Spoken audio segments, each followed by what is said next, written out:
देश का अपना चैनल।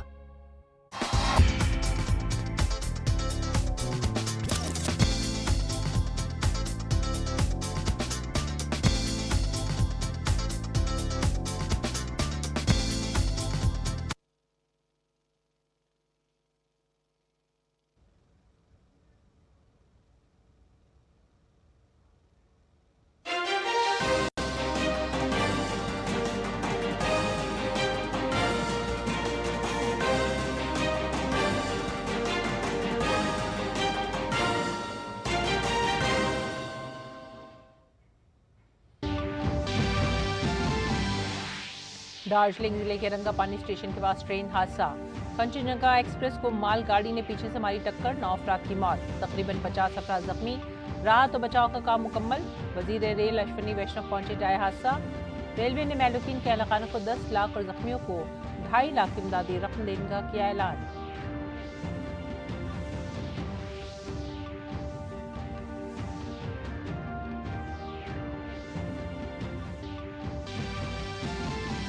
मणिपुर में सिक्योरिटी की सूरत हाल का जायजा लेने के लिए अमित शाह की सदारत में हुई मीटिंग। मरकज, रियासती हुकूमत और दीगर सिक्योरिटी फोर्सेस के सीनियर एहलकारों ने की शिरकत।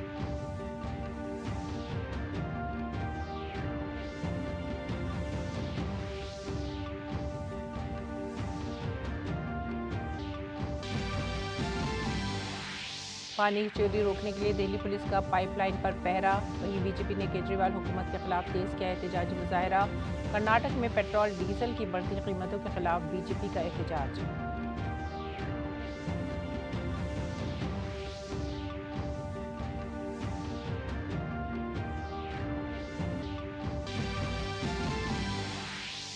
ईवीएम हैक करने से मुतालिक झूठी खबर छापने पर मिड डे अखबार ने माफी मांगी। इलेक्शन कमीशन के नोटिस पर 24 घंटे के अंदर दिया माफीनामा।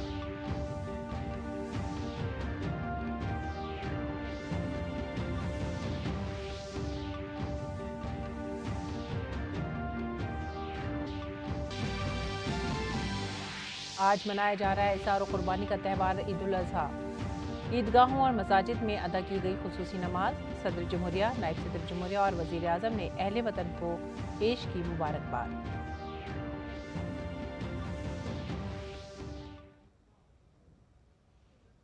आदाब नाजरीन, उर्दू खबरों में आप सभी का खैर मकदम है। नजर डालते हैं इस वक्त की खास खबरों की तफसीलात पर। दार्जिलिंग के रंगापानी इलाके में सुबह 8:35 पर एक ट्रेन हादसा पेश आया है। कंचनजंगा एक्सप्रेस से मालगाड़ी टकरा गई, जिसमें गार्ड कोच, 2 पार्सल कोच और जनरल कोच को भी नुकसान पहुंचा है। अब तक 9 अफराद की मौत और तकरीबन 50 अफराद जख्मी हुए हैं। मरने वालों में 3 रेलवे मुलाजमीन जबकि 5 मुसाफिर शामिल हैं। जाए हादसे पर बचाव और राहत का काम जंगी पैमाने पर जारी है। राहत रसानी के काम में एनडीआरएफ सिक्योरिटी एहलकारों को तैनात किया गया है। ताज़ा तरीन मालूमात के मुताबिक बचाव कार्रवाइयों को मुकम्मल कर लिया गया है।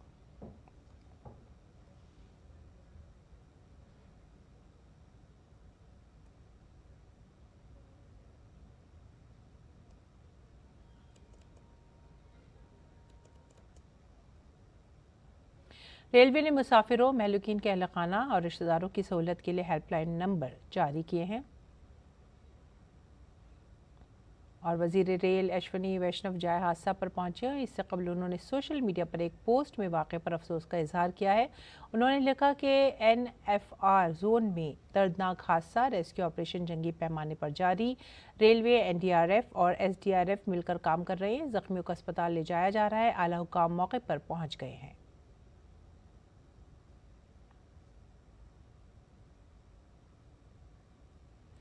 दार्जिलिंग के रंगापानी स्टेशन के करीब ट्रेन हादसे के बाद वजीर आजम ने दफ्तर ने ऐलान किया कि मगरबी बंगाल ट्रेन हादसे में हलाक होने वाले हर फर्द के लवाहिकीन को वजीर आजम के कौमी रिलीफ फंड से 2 लाख रुपए की एक्स ग्रेशिया रकम दी जाएगी। जख्मियों को 50,000 रुपए दिए जाएंगे।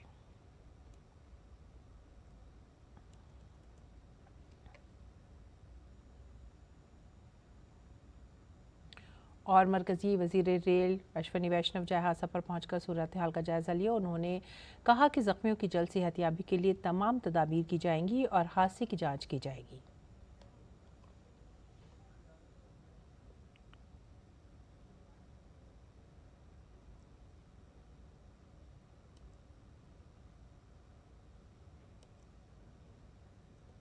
इससे कबल रेलवे के वजीर ने कहा कि ट्रेन हादसे के मुतासिरीन को एक्सग्रेशिया दिया जाएगा, जिसमें मरने वालों के लवाहिकीन को 10 लाख रुपए मिलेंगे।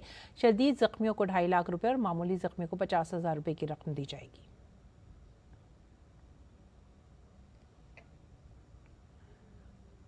इस बीच मगरबी बंगाल के दार्जिलिंग जिले के पासेवा इलाके में कंचनजंगा एक्सप्रेस ट्रेन के हादसे का शिकार होने के बाद 19 ट्रेनों को मनसूख कर दिया गया है। इस हादसे में 9 लोगों की मौत हुई है और तकरीबन 50 अफराद जख्मी हुए हैं।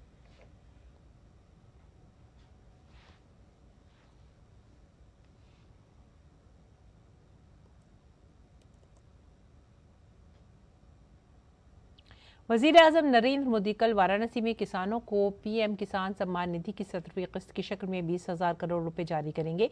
इसके अलावा कृषि सखियों की शक्ल में 30,000 से ज्यादा सेल्फ हेल्प ग्रुप को सर्टिफिकेट भी दिया जाएगा। पीएम किसान योजना के इस प्रोग्राम पर ज़राअत और देही तरक्कियात के मरकजी वजीर शिवराज सिंह चौहान से खास बात की हमारे नुमाइंदे ओपी यादव ने। देश के किसानों के सम्मान और स्वाभिमान की प्रतीक पीएम किसान सम्मान निधि योजना की 17वीं किस्त प्रधानमंत्री नरेंद्र मोदी 18 जून को वाराणसी से जारी करेंगे। इस किस्त में 9 करोड़ 26 लाख किसानों के खाते में सीधे हस्तांतरित होंगे। अभी विषय में बात करने के लिए हमारे साथ मौजूद है केंद्रीय कृषि एवं किसान कल्याण और ग्रामीण विकास मंत्री शिवराज सिंह चौहान। सर, प्रधानमंत्री नरेंद्र मोदी ने तीसरी बार शपथ लेते ही फाइल पे पहली बार साइन किए पीएम किसान सम्मान निधि की फाइल पर। उसके बाद जो पहला सरकारी जो कार्यक्रम हो रहा वाराणसी में वो भी पीएम किसान सम्मान निधि से संबंधित है। किसान कितनी महत्वपूर्ण है और ये कार्यक्रम कितना? कृषि और किसान प्रधानमंत्री श्रीमान नरेंद्र मोदी जी की पहली प्राथमिकता है। भारतीय जनता पार्टी की एनडीए की सरकार किसान कल्याण के लिए कटिबद्ध है, प्रतिबद्ध है। और प्रधानमंत्री जी ने अगर पहली फाइल पर साइन किया तो किसान के खाते में, और किसान भी 9 करोड़ 3 लाख किसानों के खाते में लगभग 20,000 करोड़ रुपए की राशि डाली जाएगी। ये 17वीं किस्त होगी। कृषि भारतीय अर्थव्यवस्था की रीढ़ है और किसान उसकी आत्मा। किसान का कल्याण हमारी केवल प्राथमिकता नहीं है, किसान हमारे लिए भगवान है और किसान की सेवा भगवान की पूजा है। और प्रधानमंत्री जी 18 तारीख को इसी महीने काशी से इस कार्यक्रम को कर रहे हैं, जहां किसान सम्मेलन में किसानों के खाते में राशि अंतरित की जाएगी।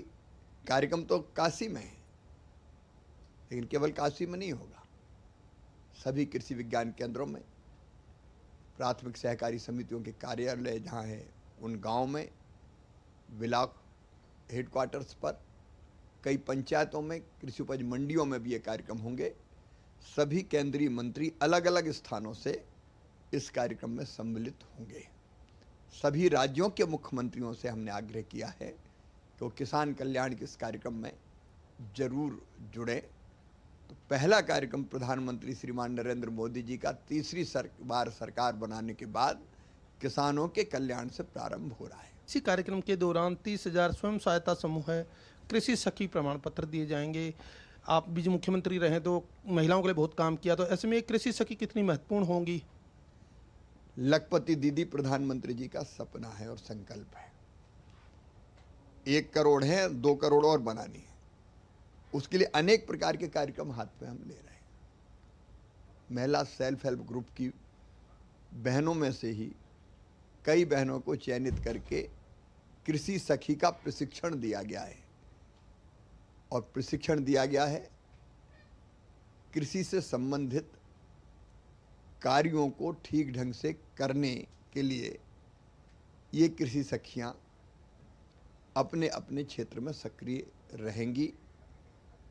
अब तक लगभग 34,000 ऐसी बहनों को, दीदियों को हमने प्रशिक्षण दिया है। ये संख्या और बढ़ेगी। इन कृषि सखी दीदियों को प्रधानमंत्री जी प्रमाण पत्र प्रशिक्षण के वो प्रदान करेंगे। और उसके साथ साथ अलग अलग स्थानों पर जो केंद्रीय मंत्री है वो भी इन दीदियों को प्रशिक्षण का सर्टिफिकेट प्रदान करेंगे। और दीगर खबरों में वजारत दाखिला ने जम्मू कश्मीर के रियासी में हुए दहशतगर्दाना हमले की जांच NIA को सौंपने का फैसला किया है। इस दहशतगर्दाना हमले में 10 अफराद हलाक हुए थे। यह दहशतगर्दाना हमला 9 जून को उस वक्त हुआ था जब यात्रियों की बस पर दहशतगर्द हमला हुआ था। इस दहशतगर्दाना हमले के बाद बस खाई में गिर गई थी।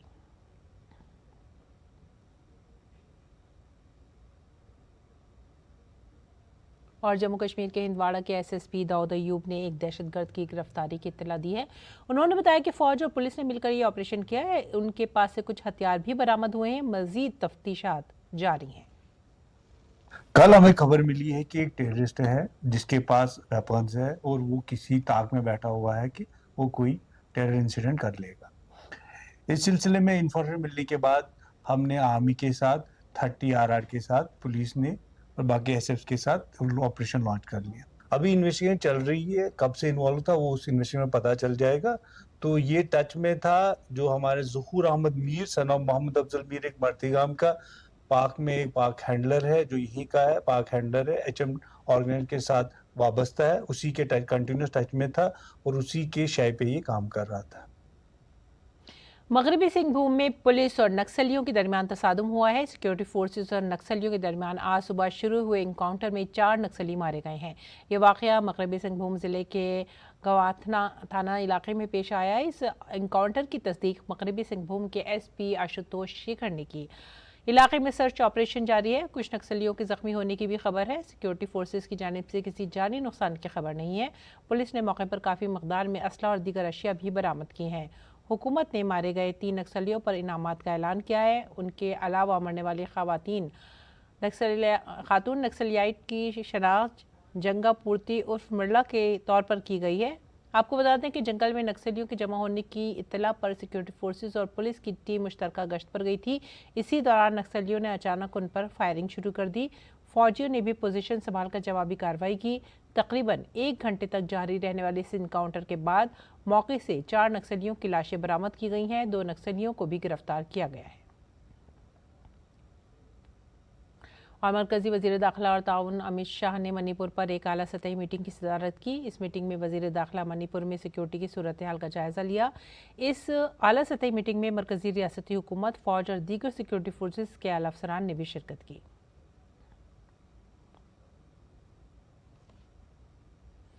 बीजेपी का मरकजी वफ्द आज मगरबी बंगाल के कूच बिहार के दौरे पर है। वफ्द में MLA अग्नि मित्रपाल, सीनियर बीजेपी लीडर रविशंकर प्रसाद और त्रिपुरा के साबिक वजीर आला बिप्लब कुमार देब शामिल हैं। उन्होंने अस्पताल में जख्मियों से मुलाकात की और तशद्दुद का निशाना बनने वालों के घरों का भी दौरा किया। उन्होंने इंतखाबी तशद्दुद के बारे में मुकम्मल मालूमात हासिल की। बीजेपी की ये टीम मंगल को जनूबी बंगाल के डायमंड हार्बर और संदेश खाली जाएगी। इससे कबल कल टीम कोलकाता पहुंची थी। वहां पहुंचने के बाद टीम के अरकान ने तशद्दुद का निशाना बनने वालों से मुलाकात की। कोलकाता के बार बाजार इलाके में वाक़ महेश्वर भवन में 200 पनाह गजीने को पनाह दी गई है। आपको बताते चलें कि ये पूरा मामला रियासत में इंतखाबी तशद्दुद से जुड़ा हुआ है। रियासत में सबसे ज़्यादा तशद्दुद के वाक़यात लोकसभा इंतखाबात के दौरान पेश आए हैं। इसके साथ ही साल 2021 में होने वाले असेंबली इंतखाबात के दौरान और उसके बाद भी तशद्दुद के कई वाक़यात रूनुमा हो चुके हैं।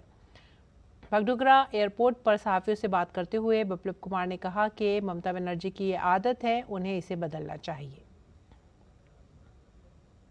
ये ममता बनर्जी का सरकार का और उनके पार्टी का ये जन्मजात आदत है और ये आदत जितना जल्दी बदल दे तो इनके लिए भी अच्छा है, इनके पार्टी के लिए भी अच्छा है और इससे इनको कोई लाभ नहीं मिलने वाला है, इनसे नुकसान होने वाला है और ये जनता उनका है, इस बात को उनको समझ में नहीं आता है। दिल्ली में पानी की किल्लत के मसले को दिल्ली हुकूमत सियासी रंग देने पर तुली हुई है। कभी वो पाइपलाइन में तोड़ फोड़ के इल्जामात लगाती है, कभी हरियाणा को पानी की कमी का जिम्मेदार ठहराया जाता है तो कभी हिमाचल को मौरिद इल्ज़ाम ठहराया जाता है। टैंकर माफिया से अवाम परेशान है। ओखला, गोविंदपुरी, रंगपुर पहाड़ी, गीता कॉलोनी, विवेकानंद कैंप जो दिल्ली के इर्द गिर्द वाक़ हैं, पानी की किल्लत से दो चार हैं। लोगों को पीने का पानी नहीं मिल रहा है।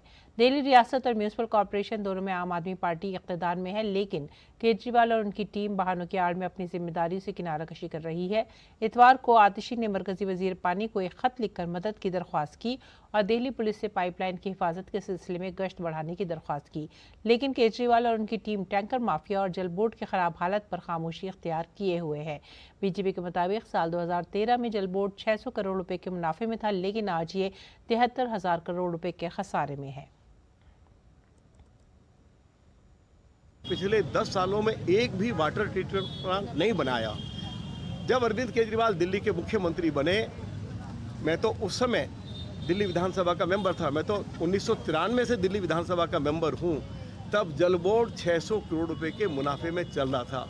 आज जल बोर्ड 73,000 करोड़ रुपए के घाटे में है। एक भी दिल्ली के अंदर नया वाटर ट्रीटमेंट प्लांट बनाया नहीं और 8,500 करोड़ रुपए की आर्थिक सहायता केंद्र सरकार ने भी दिल्ली सरकार को उपलब्ध कराई, उसका हिसाब किताब भी ये देते नहीं हैं। तो दिल्ली के लोग आज बड़े भारी संकट से गुजर रहे हैं। जब तक दिल्ली के लोगों को अरविंद केजरीवाल ने जो भी उनसे वायदा किया है, उनको पीने का पानी उपलब्ध हो नहीं जाता है। दिल्ली से भी बीजेपी के नौमुंतखब अरकान पार्लियामेंट और बीजेपी रियासती हुकूमत के रवैये के खिलाफ मुसलसल सड़कों पर एहतजाज कर रही है।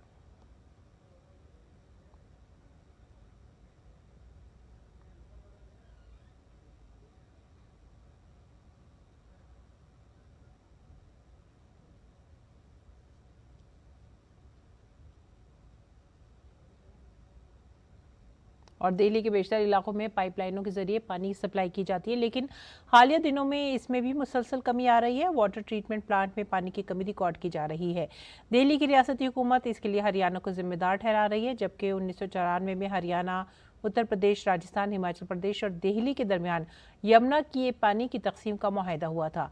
उसके मुताबिक दिल्ली को मार्च से जून तक 0.076 बिलियन क्यूबिक मीटर पानी मिलना था और सालाना मुख्तस 0.724 BMC है। ये तकरीबन 435 MGD के बराबर है। इस मुआहदे में 2025 में तरमीम होनी है। पानी के बहरान के पेश नज़र दिल्ली बीजेपी ने दारुल हुकूमत के मुख्तलिफ इलाकों में एहतजाज किया। इस सिलसिले में मॉडल टाउन इलाके के लालबाग में बीजेपी की खवातीन विंग ने एहतजाज दर्ज किया। पानी की कमी इसलिए हो गई जब से ये केजरीवाल दिल्ली का चीफ मिनिस्टर बना है। इसने पानी को बेचना शुरू कर दिया है और टैंकरों के द्वारा इस पानी को अदर स्टेट में भेजता है और दिल्ली में डिमांड करता है कि पानी हमारे को हरियाणा नहीं दे रहा या वो स्टेट नहीं दे रही। ये कोई कारण नहीं है। अगर दिल्ली सरकार दो काम नहीं कर सकती तो इसको सरकार को इमीडिएट रिजाइन कर देना चाहिए। गवर्नमेंट के रिसोर्सेज को, टैक्स पेयर के रिसोर्सेज को मिसयूज किया जा रहा है। पानी को बिल्कुल फ्री कर दिया गया है, तो उससे क्या हुआ है कि लोगों को उसकी वेस्टेज बहुत हो रही है। पानी की जगह जगह पाइप्स टूटे हुए हैं और उनकी कोई रिपेयरिंग नहीं है और उससे पानी निकल रहा है। लोग उसको वैल्यू नहीं दे रहे हैं। ये काम केजरीवाल जी ने जब अपने ऊपर लिया है तो उनको अपना फर्ज पूरा निभाना चाहिए, अपनी ड्यूटी करनी चाहिए। अगर वो नहीं कर सकते तो उनको रिजाइन कर देना चाहिए। अभी ये संगम विहार के पास एक जगह का वीडियो मैं देख रही थी जिसमें पिछले 10-12 सालों से पाइप की रिपेयर्स नहीं हुई है और उससे पानी इतनी बुरी तरह लीक कर रहा है, लग रहा है वहाँ कोई झरना बह रहा हो। और वो स्ट्रेच 3 किलोमीटर लंबा है। उस स्ट्रेच पर 10-12 पॉइंट ऐसे हैं जहाँ से उन्होंने दिखाया यहाँ से पानी की लीकेज है, यहाँ से पानी की लीकेज है। तो उस पानी को ही अगर रोका जाता तो कितना पानी हम बचा पाते। उसके अलावा ये पानी जो चोरी कर रहे हैं टैंकरों के जरिए, जो हमारी यहाँ पर मुनक नहर है, उससे ये लोग माफिया लगा हुआ है पूरा टैंकर्स का, जो चोरी कर करके पानी बेच रहा है। ईद उल अज़हा का त्यौहार आज भारत समेत कई ममालिक में इंतहाई अक़ीदत और एहतराम के साथ मनाया जा रहा है, जबकि सऊदी अरब के अलावा मुत्तहिदा अरब अमीरात, कतर, कुवैत, तुर्की, शाम, उर्दन, अम्मान और इराक़ में कल ईद कुर्बा मनाई गई। ईद उल अज़हा इस्लाम का दूसरा मुक़द्दस त्यौहार है जिसे पूरी दुनिया में खुशी के साथ मनाया जाता है। इसार और कुर्बानी की अलामत इस त्यौहार की रौनक ईदगाहों और मसाजिद में देखने को मिल रही हैं, जहाँ खुसूसी दुआएं की जा रही हैं। इस दिन तमाम ईदगाहों और बड़ी मसाजिद में खुसूसी नमाज अदा करने का एहतमाम होता है। दिल्ली की जामा मस्जिद में भी नमाज अदा की गई और मुल्क की तरक्की, बाहमी हम आहंगी और भाईचारे के लिए इज्तिमाई दुआएं की गई।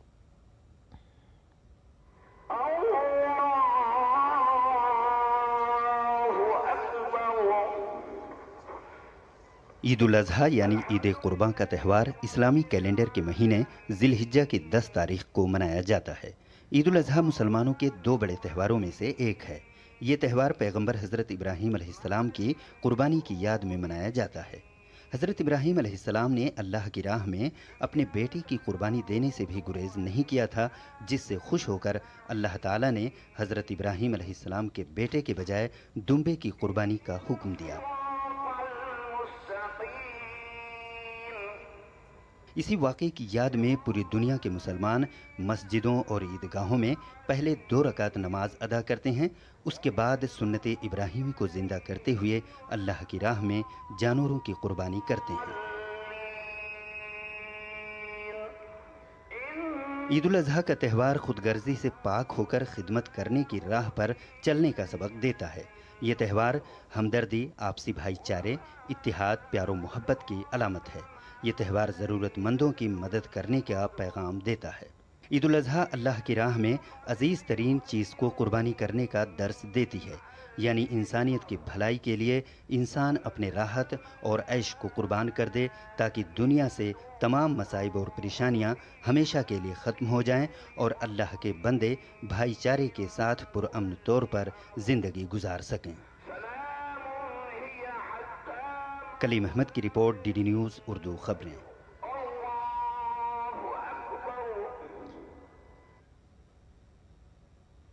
सदर जमहूरिया द्रौपदी मुर्मू ने ईद उल अज़हा के मौके पर शहरियों को मुबारकबाद दी है। अपने पैगाम में सदर जमहूरिया ने कहा, ईद उल अज़हा के मौके पर मैं तमाम साथी शहरियों और बैरून मुल्क भारतीयों, खासकर अपने मुसलमान भाइयों और बहनों को दिल की गहराइयों से मुबारकबाद और नेक ख्वाहिशात पेश करती हूँ। ईद उल अज़हा का मुक़द्दस त्यौहार इसार और क़ुरबानी की अलामत है। ये मोहब्बत, भाईचारे और समाजी हम आहंगी का पैगाम देता है। ये त्यौहार हम इंसानियत की बेलौस खिदमत की तरग़ीब फराहम करता है। इस मौके पर आइए हम मिलकर अपनी कौम की तरक्की और बहबूद के लिए काम करने का अहद करें।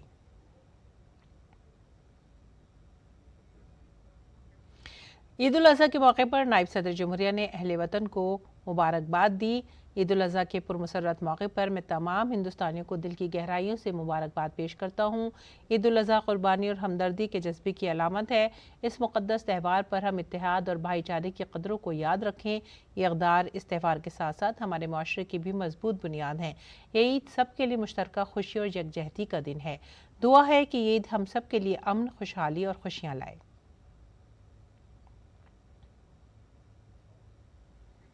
वज़ीर आज़म नरेंद्र मोदी ने ईद उल अज़हा के मौके पर हम वतनों को मुबारकबाद दी। सोशल मीडिया प्लेटफॉर्म एक्स पर उन्होंने लिखा, ईद उल अज़हा की दिली मुबारकबाद। खुदा करे यह ख़ास मौका हमारे माशरे में हम आहंगी और यकजहती के रिश्तों को मज़ीद मजबूत करे।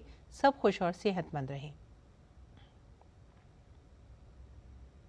मुल्क भर में ईद उल अज़हा आज मजहबी अक़ीदत और एहतराम के साथ मनाई जा रही है। इस मौके पर बीजेपी लीडर मुख्तार अब्बास नकवी ने ईद उल अज़हा की नमाज अदा करके अहले वतन को मुबारकबाद देते हुए कहा, मुल्क में हर त्यौहार पूरे जोश खरोश के साथ मनाया जाता है, जो मुल्क में कसरत में वहदत की अलामत है। पूरी दुनिया का अलग मुल्क है जहाँ पर कि सभी धर्मों के, सभी मजहबों के मानने वाले रहते हैं और दुनिया के जितने भी त्यौहार हैं, जितने भी जो है फेस्टिवल्स हैं, वो हिंदुस्तान में मनाए जाते हैं। ईद हो, बकरीद हो, होली हो, दिवाली हो, क्रिसमस हो, उनको मिलकर के मनाते हैं। इसी को कहा जाता है कि अनेकता में एकता, इसी को कहा जाता है एक भारत श्रेष्ठ भारत। अगली खबर, इलेक्ट्रॉनिक वोटिंग मशीनों की हैकिंग से मुतालिक एक मजमून शाया करने पर मिड डे अखबार ने आज इलेक्शन कमीशन से माफ़ी मांग ली है। अभी कल ही मुंबई की रिटर्निंग ऑफिसर वंदना सूर्यवंशी ने मिड डे और लोकमत में शाये होने वाली खबरों को बेबुनियाद करार दिया और कहा था कि ईवीएम को खोलने के लिए किसी ओटीपी की ज़रूरत नहीं है, क्योंकि ईवीएम डिवाइस किसी से मुंसलिक नहीं है। इलेक्शन कमीशन की जानिब से अखबार को नोटिस जारी करते हुए पूछा गया कि उसके खिलाफ फौजदारी की कार्रवाई क्यों न की जाए। कमीशन ने इस मामले में अखबारात से 24 घंटे में जवाब तलब किया था, जिसके बाद आज मिड डे ने ईवीएम पर शाये रिपोर्ट को झूठा करार देते हुए कहा कि इस पर गलती की वजह से माजरत ख्वाह है।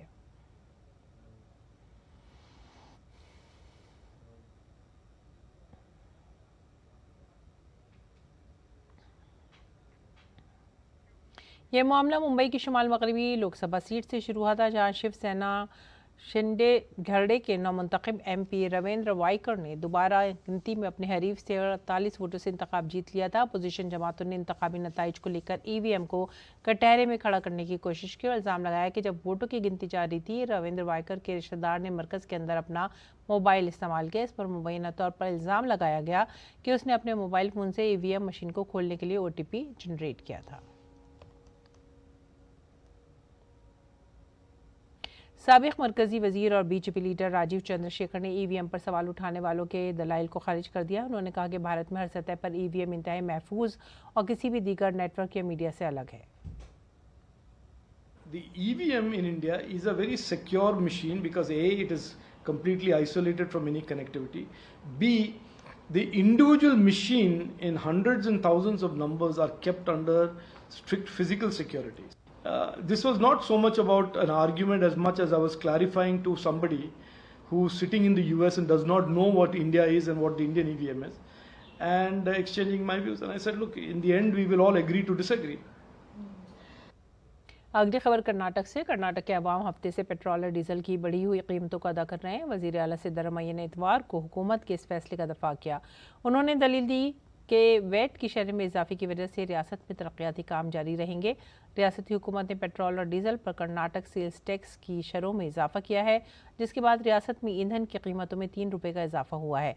रियासत में पेट्रोल की कीमत बढ़कर 102.85 रुपये हो गई है, जबकि डीजल की कीमत 88.93 रुपये हो गई है। बीजेपी कीमतों में इजाफे के मसले पर कांग्रेस की नीयत पर सवाल उठा रही है। आज बीजेपी ने रियासती सतह पर कांग्रेस की महंगाई बम के खिलाफ मुजाहरा किया।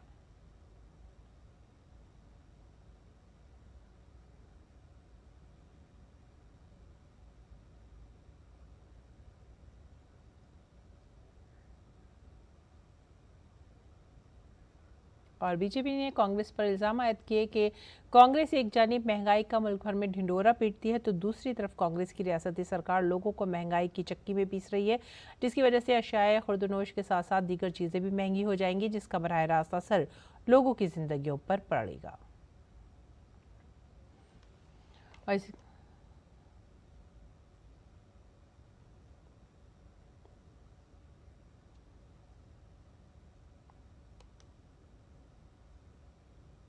और इसी के साथ ही आप हमारी